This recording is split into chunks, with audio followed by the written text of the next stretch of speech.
এখানে আল্লাহ পাক বলছেন মানুষের মধ্যে কিছু মানুষ আছে যারা তাদের নফসটাকে আল্লাহর সন্তুষ্টির জন্য বিক্রি করে দিয়েছে।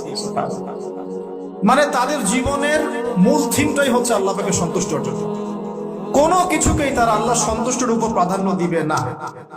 যদি কোটি টাকার অফার আসে হারাম, সে সেটা রিজেক্ট করবে, আল্লাহ নারাজ হবে। একটা সুন্দরী মেয়ে যদি জেনার অফার করে, সে রিজেক্ট করবে, কারণ সে আল্লাহকে ভয় করে। সে আল্লাহ পাকের জমিনের উপরে গায়রুল্লাহ বা কুফফারদের তাগুতদের কোন লজ ইমপ্লিমেন্ট করতে পারবে না, কারণ সে আল্লাহকে ভয় করে। সে ইকোনমিক লাইফে হালাল হারামের পরোয়া করে চলবে, কারণ সে আল্লাহকে ভয় করে। সে তার পরিবারে পর্দা এস্টাবলিশ করবে, বিকজ সে আল্লাহকে ভয় করে। মানে আল্লাহ পাকের সন্তুষ্টির জন্য নিজের নফসটাকে, জান মাল সবকিছুকে বিলিয়ে দিয়েছে। এই মানুষগুলোর সম্পর্কে আল্লাহ বলছেন ওয়াল্লাহু রাউফুম বিল ইবাদ। এই মানুষগুলোর প্রতি আল্লাহ পাক রাউফ হবেন, কোমল নরম সফট হয়ে যান। সুবহানাল্লাহ।